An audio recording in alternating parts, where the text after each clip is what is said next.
After 3 path-breaking editions, WION Global Summit is back.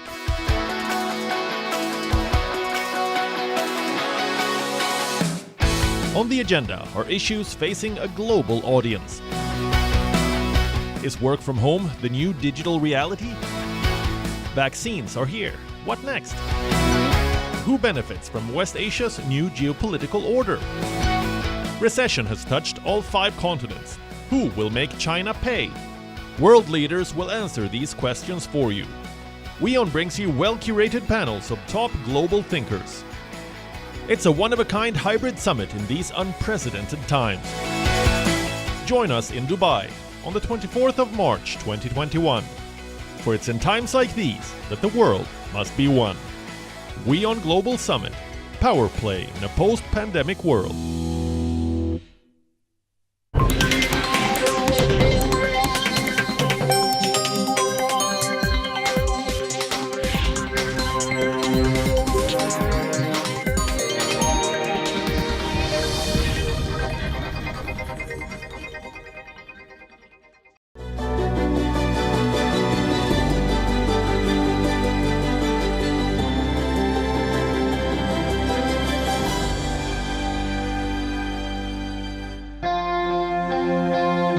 Odisha, world-renowned for its centuries-old temples and their architectural splendor.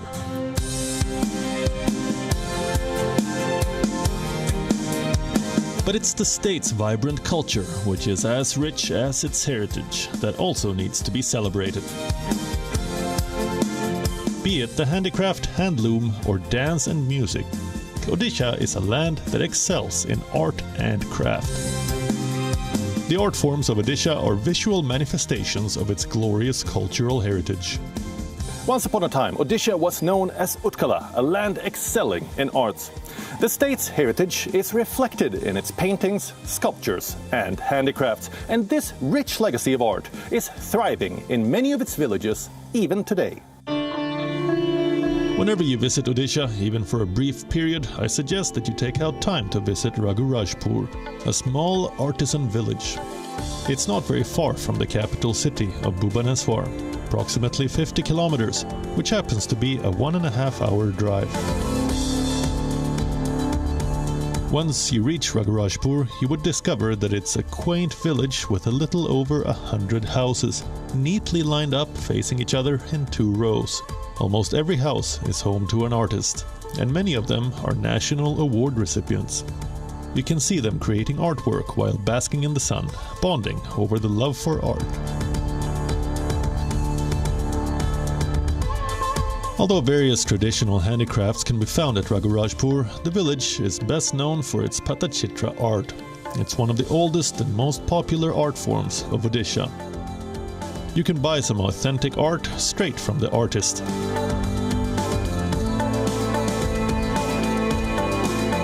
Patachitra is essentially painting on a piece of cloth. Artists mostly portray scenes from Hindu mythology and use bright colors for their creations. Artists are so welcoming that you can even sit in any house for hours and see them at work, intricately creating these tiny motifs. All colors used in the paintings are natural. Talapatra Chitra, also known as palm leaf engraving, is another fascinating and detailed art form that you can't stop admiring. It is one of the most ancient crafts of the world, and I'm so glad that this is thriving even today, thanks to these artisans of Raghurajpur. As you can see, artists use a sharp iron pen to neatly etch images on a palm leaf. It goes through a long process before it's ready. A close look tells me that intricacy is the highlight of this artwork. Artists also engage in making toys out of stone and wood, making them even more beautiful with these colorful hues. They spend days, sometimes even weeks or months, in creating a single artwork. They charge you for their labor and skill, so one should not bargain while shopping. That is the least we can do to help encourage these artists to keep their traditional crafts alive. The small hamlet of Pipli is another place that is a paradise for those who love art. It's located at a distance of around 30 kilometers from Raghurajpur.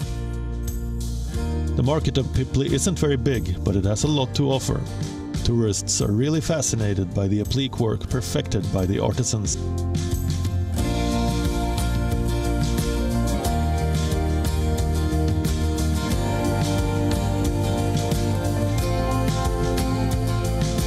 The applique work is among Odisha's most famous art exports to the world. It's basically a sewing technique that involves stitching a small piece of fabric onto a larger one to create a pattern or design. As with many other handicrafts of Odisha, the Pipli applique work was traditionally used during the annual Jagannath Ratha Yatra, or processions, where applique umbrellas and canopies were prepared. But contemporary artisans also make wall hangings, lanterns, lampshades, bags, bed sheets and other utility items by using applique. Cloths are cut in various shapes, such as birds, flowers, leaves and other decorative motifs before they are stitched onto another piece of cloth. How fascinating! Carving stone into sculpture is an activity older than civilization itself. This art is thriving in Odisha to this day.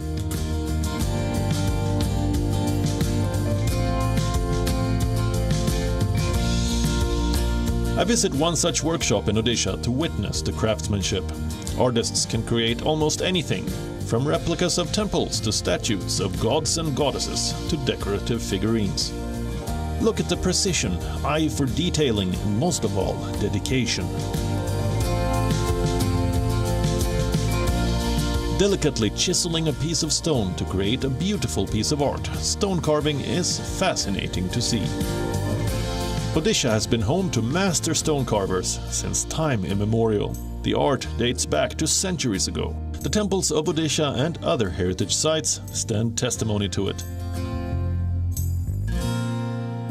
If you admire stone carving, chances are you will also appreciate another similar ancient art. I'm talking about rock engravings, traces of which can be found in Keonjhar's Sitabinji caves. Sitabinji is the only site in Odisha where you can still get to see ancient paintings that date back to the 6th century AD. Look at this, it depicts a royal procession with a king seated on an elephant. You can even see the sword he is holding. The painting lies between two giant boulders known as Ravana Chaya. There are also many rocks with Pali inscriptions. They say stones have a story for those who learn their language, and in Odisha you get to experience it. While some use stones to show their talent, others use metal to display their craftsmanship. The fascinating metal casting technique is quite popular in some pockets of Odisha, such as Kuliana in Mayurbanj district and Sadaibareni in Dhenkanal. It's called Dokra art, which is essentially stunning metal figurines made from non-ferrous metal using a lost wax technique. Here are a range of items that can be prepared with this technique. Most of them are derived from folk culture. Others are utilitarian articles. They look antique and can easily find pride of place in your home. In Odisha, the crafts go beyond textiles, paintings and sculptures. The state also has a rich weaving tradition. Sabai grass is one material that is used in weaving. I visit the Gohaldihi village in the Mayurbanj district, where a group of 150 women is famous for creating a wide range of items using Sabai grass. They make wall hangings, gift boxes, bags, trays, lamps, coasters and table mats, among many other items. The products are attractive and are reasonably priced. The prices of the Sabai grass articles start from 20 rupees and go up to 25,000 rupees. Odisha has a rich repository of art and craft, and I'm pleased to see that different tribes and communities are still taking pride in it and preserving it for future generations.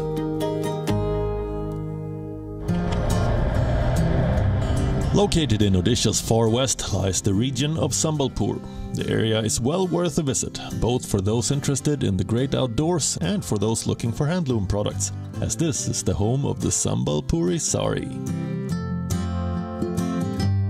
Sambalpuri saris made their way beyond the borders of Odisha decades ago. They have long been the outfit of choice for women in the corridors of power. Sambalpuri saris are made with a distinct style known as bandakala, a craft of tie-dye known as ikat. The motifs of these saris often depict shells, wheels, flowers and animals. Today I'm visiting the Banahar village to learn more about this intriguing craft from the weavers here, and if I can, I'll pick up a couple of saris to take home. The lanes of this town are narrow, and each and every home seems to house a handloom.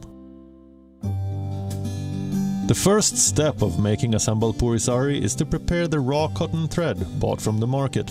This is done so that the thread does not snap while being woven. It also ensures a smoother weave and finally a more comfortable garment. The most creative part of the design process involves graphing out the design and figuring out where to tie the cloth over the threads to manage the pattern.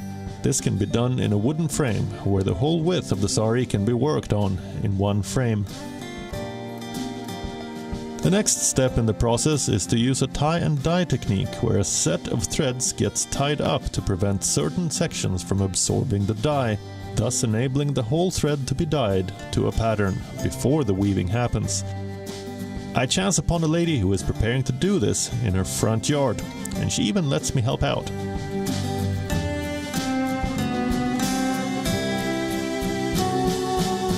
After the threads have been dyed, they are separated and strung up to dry in the sun.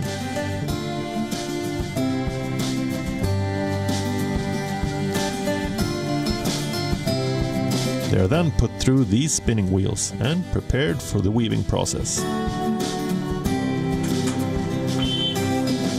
They are then mounted to the loom, where the skilled weavers get to work.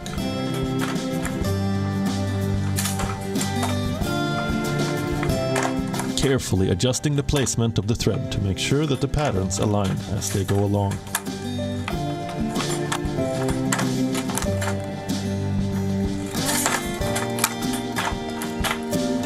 The process is complex and requires a lot of training to master. Something that these local residents have learned as they have grown up, seeing these techniques performed by their family members for generations. The work is really labor-intensive and can take anywhere from a few days to a few months. It depends on the thread used, the level of detail in the pattern, and number of colors in the designs. This entire process usually takes more than 2 weeks to get completed. There are numerous variations of Sambalpuri sari. Sonipuri, Pasapali, Pomkai, Barpali and Bapta are the more popular ones. I find an old lady selling these in the village. And this is definitely something I would like to take home with me after seeing all the work put into making these beautiful creations.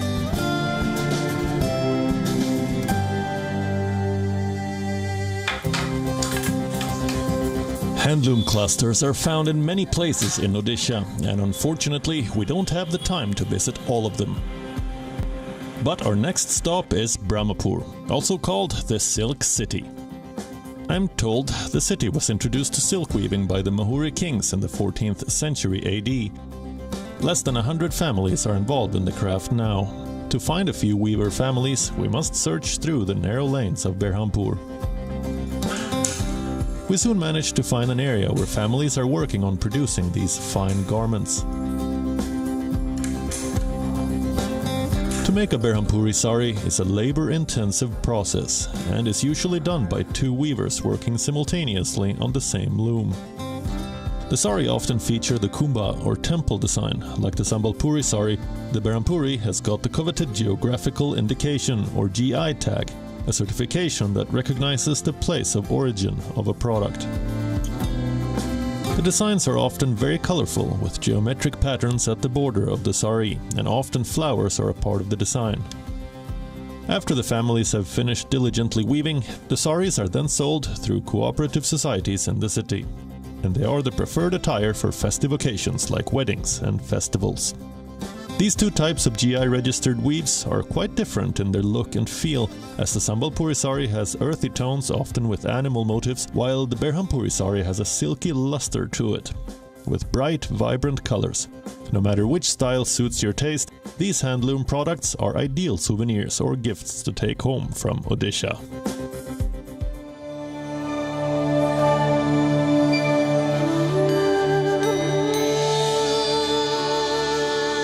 Odissi dance has been around for more than 2,000 years. Yes, you heard that right. It is considered to be one of the most ancient dance forms in the world, according to archaeological evidence found near Bhubaneswar. Rock carvings in temples like the Konark Sun Temple also depict similar dance scenes in intricate details. Definitely, if we are talking about Odisha, then it is the land of Odissi. And what you see in the temples, the different sculptures of the dancing girls on the temples, when you see it in the personified, that is the Odissi dance, and it goes back, thousands of years. And it recently has been accorded classical status, so it is definitely one of the world-renowned dance forms. People from all over come here and enroll themselves in different dance schools and learn.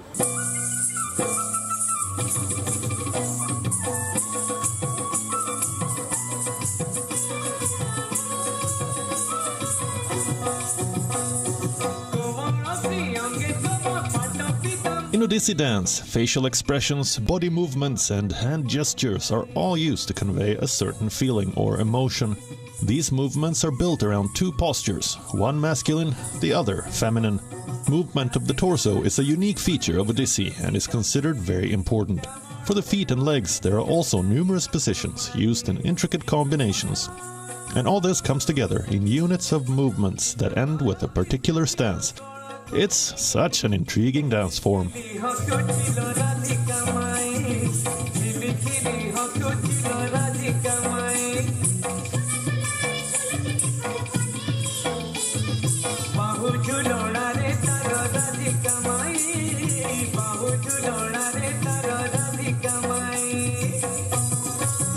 In 2020, the Odisha Heritage Cabinet passed a resolution asking the centre to accord classical status to Odissi music on the lines of the position granted to Hindustani and Carnatic music. Like Odissi dance, Odissi music is ancient and has its own characteristic features.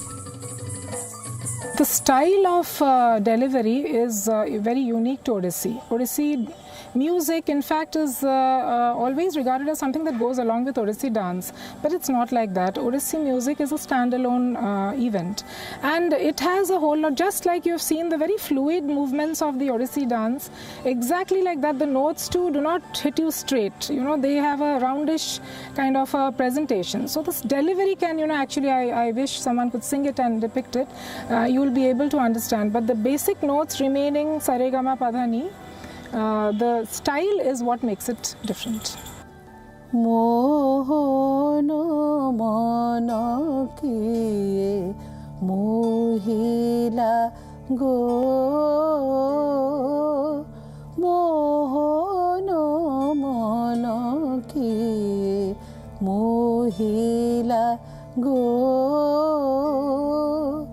Aji mo asa brutha, aji mo asa brutha hoila go. Mohono mono kiye mohila go. Mohono mono kiye mohila go. Mohila go. Mohila go. Mohono mono kiye mohila go.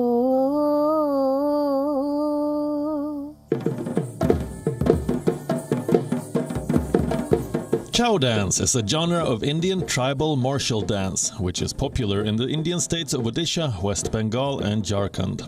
We have come to the Mayurbhanj district of Odisha, where a form of Chow dance is performed. In other areas where this dance is practiced, masks are a part of the costume. But here we get to experience the dancers without the cover of a face mask, distinguishing the performance as uniquely Odishan.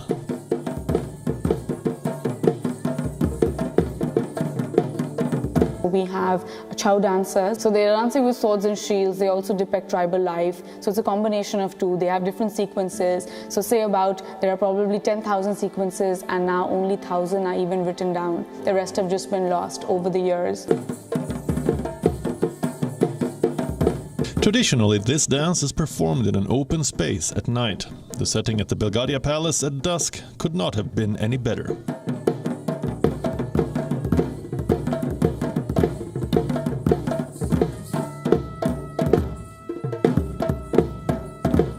It is set to traditional and folk melodies that involve a variety of drums and the reed pipes. The dance is rhythmic and full of energy. The performers swing their swords and jump to the music with full gutso. The themes for chow dances include folklore and stories from the Mahabharata and Ramayana. The result is a dramatic performance to the sounds of the drums.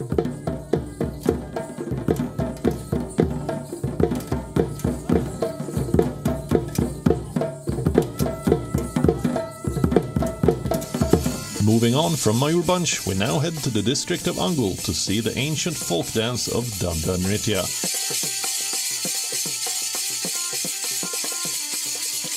They are singing the glories of the Lord, but in between, so what should be the way of life? And how should one live? And what is bad, what is good? So all these are the content of the songs. This powerful dance is a mixture of drama, song, music, and dance.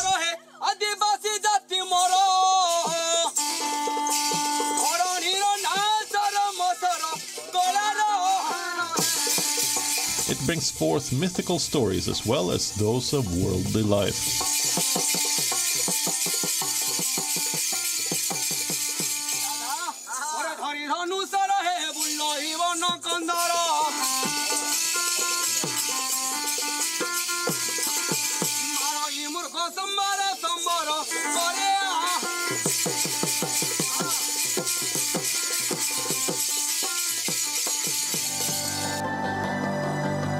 On the show today, we have seen some of the most colorful and well-known arts and crafts from Odisha. But our journey of discovering Odisha will continue next week with another episode on the best of ecotourism and wildlife that the state has to offer.